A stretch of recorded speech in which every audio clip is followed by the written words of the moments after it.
Existe um antigo costume judaico de que o último Shabat de cada mês é chamado de Shabat Mevarchim. O que significa isso? Significa que no último Shabat de cada mês nós abençoamos o próximo mês, o mês que está por vir. Ou seja, existe uma relação entre o mês seguinte com o mês anterior, a tal ponto que o mês anterior ele serve como uma forma de trazer brachá, de trazer bênçãos para o mês seguinte. E não só isso, é interessante que a gente chama que o Shabbat Mevarchim e não Mevarech. Por quê? Porque quem abençoa o mês seguinte somos nós. Todos nós abençoamos o mês, sim? Claro que a gente pede para que Hashem abençoe, mas no final das contas quem faz a ação somos nós, tá? Então a gente não está dizendo que esse é o mês que Deus abençoará, e sim, esse mês nós vamos abençoar, tá certo? Com a força de Hashem, tudo bem? Então existe uma doação, vamos chamar assim, de energia de um mês para o outro, sim? Com uma exceção curiosa. O último mês do ano, como a gente já falou várias vezes, é o mês de Elul. Sim? El último mês do ano. Tá. Então, esse é o último mês do ano. Então, esse é o mês que abençoa Tishrei, o primeiro mês do ano seguinte. Tá. Não só ele abençoa o primeiro mês do ano seguinte, como ele abençoa, ele traz brachá também para o dia de Rosh Hashanah. Óbvio. E para Yom Kippur, e para Sukkot, e para Shmini Atzeret, e para Simchat, enfim, é um mês rico.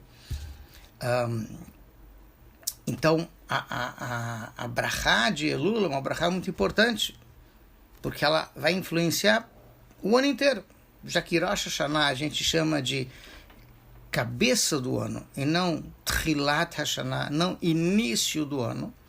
Então, a força de Rosh Hashanah está no fato de que ela é como uma cabeça para todos os outros dias do ano.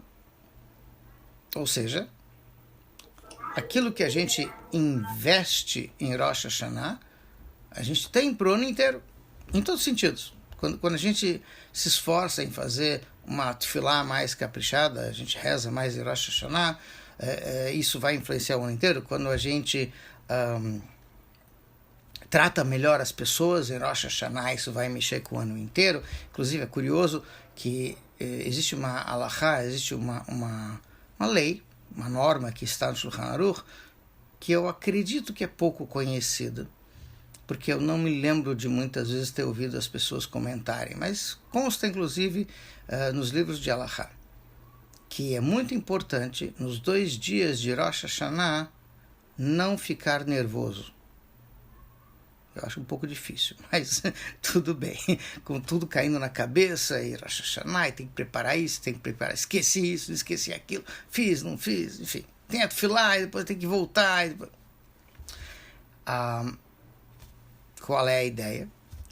A ideia é de que se a gente conseguir não perder a cabeça, ou procurar pelo menos não deixar a raiva dominar a gente nessas 48 horas de Rosh Hashanah, isso vai trazer uma brachá para o ano inteiro, para que a gente possa ter calma e autocontrole e tranquilidade o ano inteiro.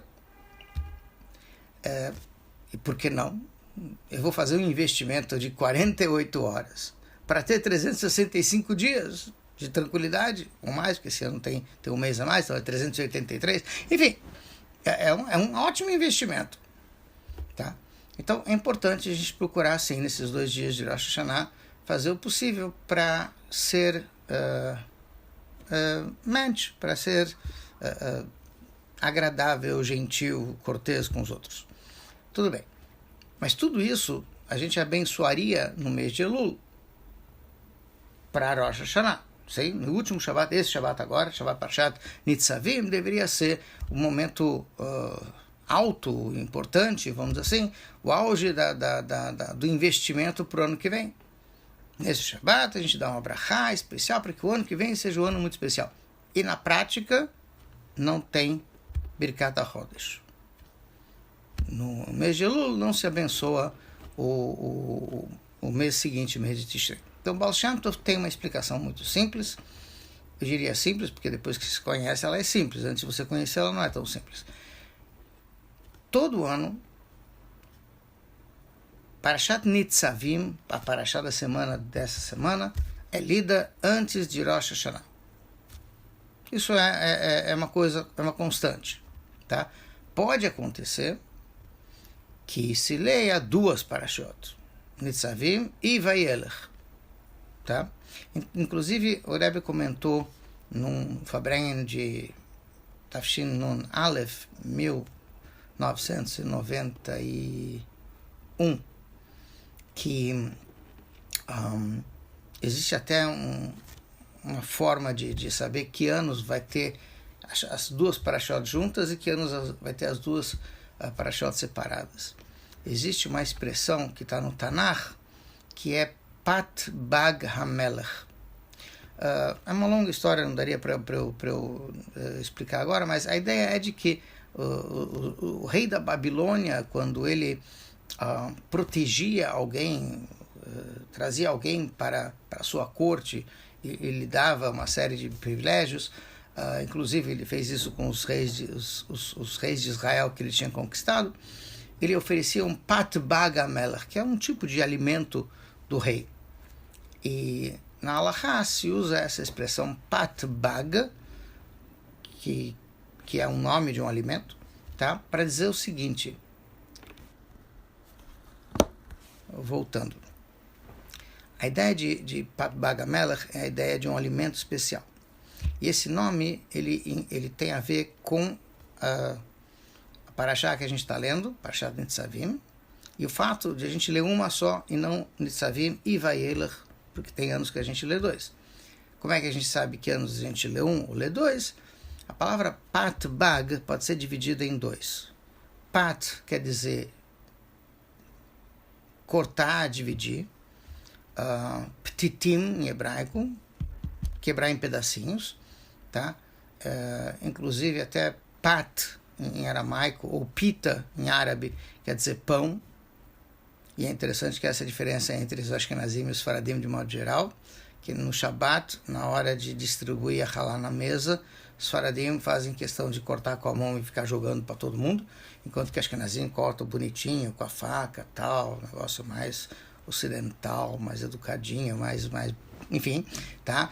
E a diferença é muito simples. Se você está usando uma halá, uma trança, realmente fica meio estranho, meio até ficar, enfim, ficar cortando pedaços, jogando para todo mundo.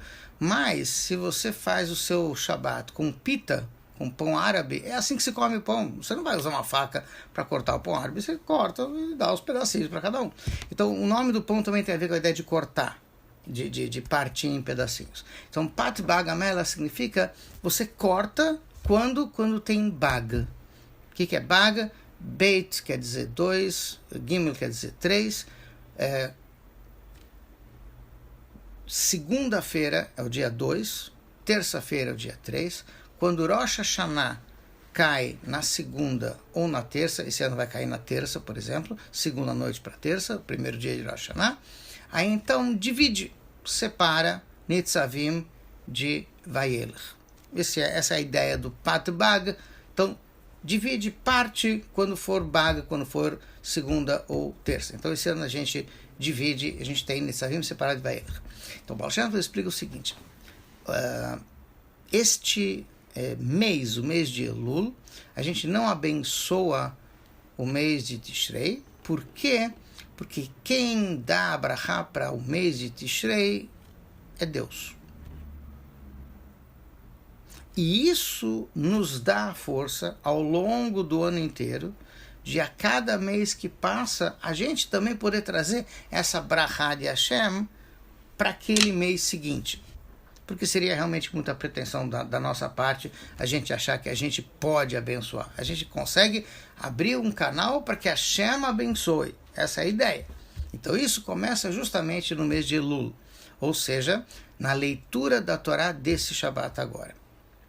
Como é que a gente sabe disso? Então o Baal Shem Tov explica que o nome da Parashá é Atem Nitzavim. Nitzavim, vocês estão firmes, de pé, erguidos. Então, explica-se o seguinte. Vamos ler só a primeira frase da Parashá e explicar isso dentro do contexto que a gente está falando agora. Atem Nitzavim Ayom Kulchem. Vocês estão firmes de pé hoje, todos vocês. Ifnei Hashem Elokechem, diante de Hashem, o seu Deus, Roshechem, Shiftechem, os seus líderes, os chefes das tribos, Neshechem, as mulheres, as crianças, enfim, Mechotev Eitzecha, Atshuev Mimecha, até as pessoas mais simples, até os lenhadores, os aguadeiros, enfim. E o Pasuk enumera 10 tipos de pessoas. E diz, todos eles estão firmes diante de Hashem. Então, a explicação um pouco mais profunda desse passuco é a seguinte. Nós estamos diante de uma data muito especial que é Rosh Hashanah. Nessa data, nós coroamos Hashem como o Rei do Universo,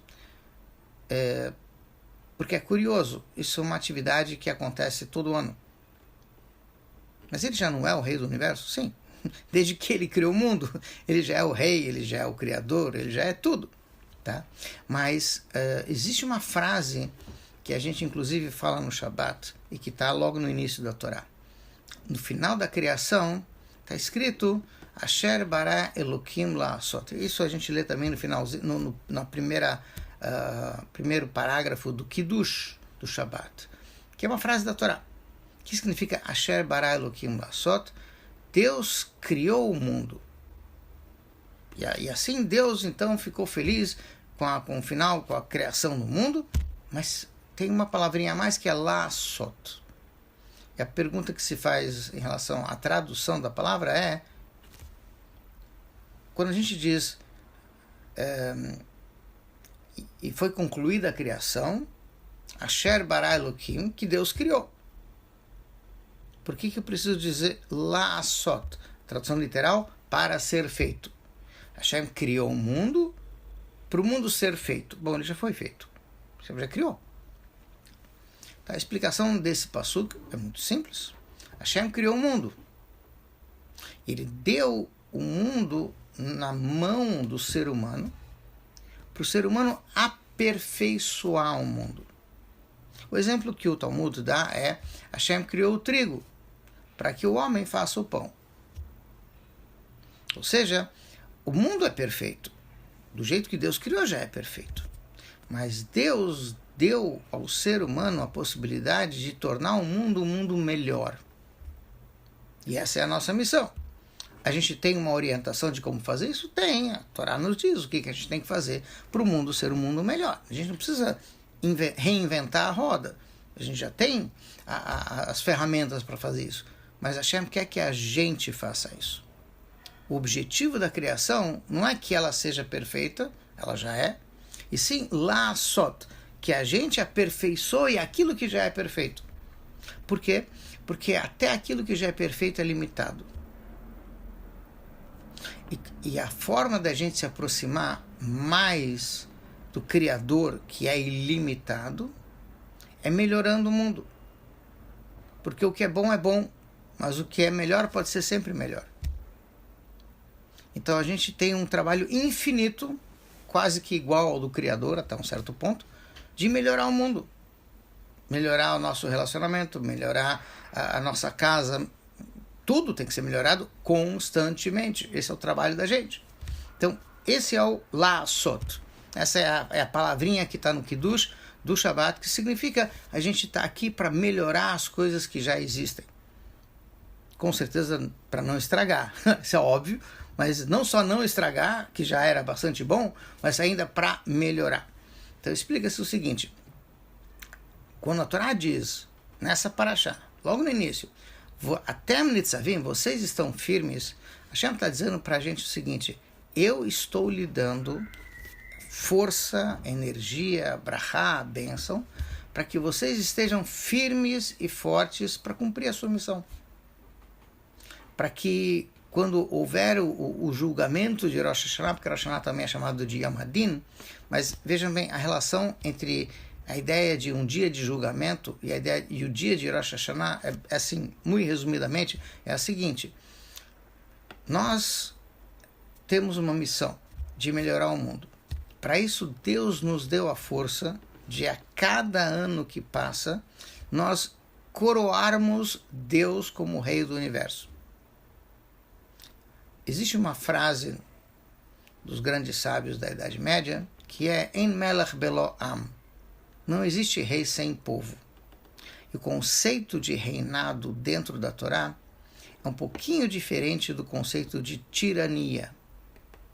O motivo pelo qual, de modo geral, na história, na civilização, há uma tendência maior, pelo menos hoje em dia, de se procurar ter governos democráticos eleitos pelo povo, é porque, infelizmente, a experiência da monarquia não foi lá muito satisfatória.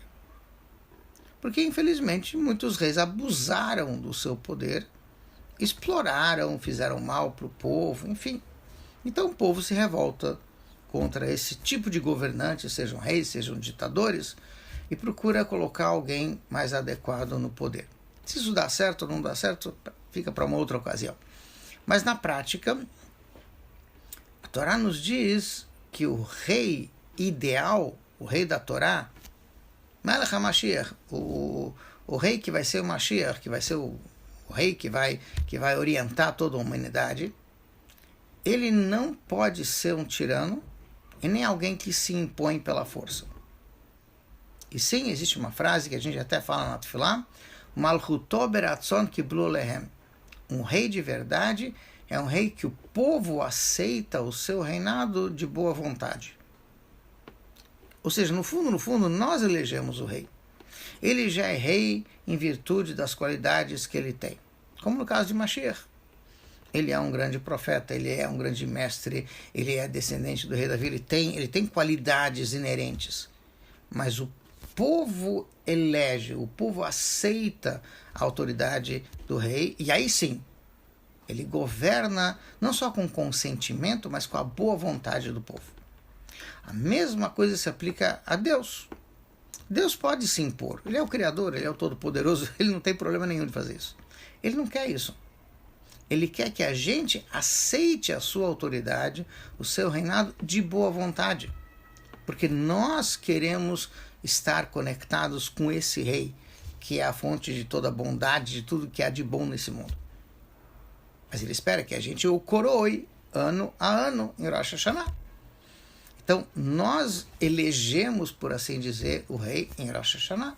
E à medida que a gente diz, Hashem, você é o nosso rei, nós nos colocamos numa posição bastante curiosa, porque se Hashem é o rei, nós somos os súditos. E aí surge a pergunta: um súdito é aquele que cumpre as ordens do rei. Como é que nós estamos nesse quesito? A gente está realmente cumprindo as ordens do rei? Então esse é um dos motivos pelo qual Rosh Hashanah é chamado de Yom Hadin, um dia de julgamento.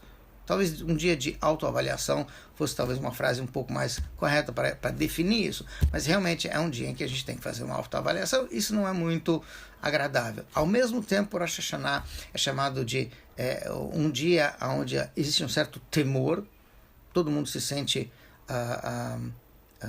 estremecido quando tem que ir a julgamento, independente de quem vai julgar você, tá? Ou em que situação a gente vai ser julgado. E por outro lado, a gente comemora. A gente come, bebe, veste roupas especiais para Yom Tov, bota uma mesa linda para Yom Tov. Por quê? Porque é um dia de alegria, um dia de comemoração. Por que até Nitzavim? Porque a gente tem certeza que, apesar de estar sendo julgado, a gente vai ser bem julgado. Ou melhor dizendo, julgado para o bem. Hashem vai decretar coisas boas a nosso favor. Por quê? Porque Ele mesmo nos abençoou. Vocês vão estar firmes. Vocês não têm por que se estremecer nesse dia de julgamento de Rosh Hashanah.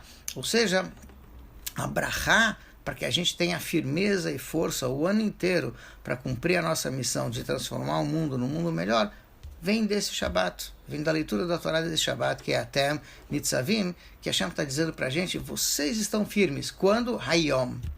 E os vários comentários da Torá explicam que Hayom, hoje, não é uma data clara, mas ali se explica que Hayom Yom Din Araba, é o dia do grande julgamento, o dia de Rosh Hashanah. Então a própria Torá está dizendo, saiba que Deus está lhe dando força e brachá e bênção para nesse dia, no dia de Rosh Hashanah, vocês estarem firmes e fortes, não temer que alguma avaliação seja ruim, muito pelo contrário, a Hashem vai te dar força todo ano para que você possa cada vez ser melhor e transformar o mundo também num mundo melhor, que essa justamente é a ideia de Rosh Hashanah, é a ideia de a gente aceitar novamente a autoridade de Hashem, porque a gente também dá força para Hashem a partir do momento em que a gente aceita a autoridade dele. Ele quer que a gente faça essa missão. Ele podia tornar o mundo um mundo melhor, mas ele nos deu uma força especial para que a gente possa fazer melhor, entre aspas, do que ele mesmo. Que essa que é a ideia do Asher bara Elokim la'asot. Ele criou o trigo, mas é a gente que faz o pão. É a gente que pode melhorar e tornar isso uma coisa mais elevada, mais sutil, mais refinada e mais divina. Porque sem o elemento humano, sem o ser humano, sem a gente que está aqui, os animais não têm como reconhecer, por assim dizer, a Deus. A gente não tem como a própria natureza, ela funciona, obviamente, de acordo com a vontade de Deus, por isso que a gente não diz que existe uma coisa chamada a natureza é sábia, a natureza é mãe, e sim, a gente diz que em hebraico, Hateva, a natureza, tem o mesmo valor numérico que a palavra Elokim, Deus. Porque no fundo, a natureza, ou a maravilha da natureza, é uma expressão da força de Hashem. É aí que a gente vê, através da natureza, a gente vê a grandeza de Hashem. Mas a própria natureza, ela não tem como reconhecer Hashem. A gente vê através dela a força de Hashem. Mas somos nós que usamos a natureza para fazer a vontade de Hashem. E aí sim, a gente conecta visivelmente o mundo com Deus. Quando a gente pega um copo de água, com certeza toda a água do mundo reconhece a grandeza de Deus. Mas quando você pega um copo d'água e faz uma brachá e reconhece que Deus criou tudo, aí sim a gente conecta de forma clara, visível, esse objeto ou essa parte da natureza com o Criador, com Hashem. Então essa é a missão, o trabalho que cabe para a gente. E o trabalho que o ser humano pode fazer, nesse sentido, ele é tão infinito quanto o do Criador, porque o Criador colocou essa força dentro do ser humano para que ele possa fazer isso. E esse é um dos motivos também que todo ano, quando chega nesse Shabat, a gente termina a recitação do Pirkei Avot no Shabat à tarde, com os 2 últimos capítulos do Pirkei Avot. E os 2 últimos capítulos do Pirkei Avot começam assim. O 5º capítulo começa Besaram Amarot Nivra Olam, com 10 expressões Deus criou o mundo, e fala sobre a criação do mundo, interessante, logo no início do capítulo 5.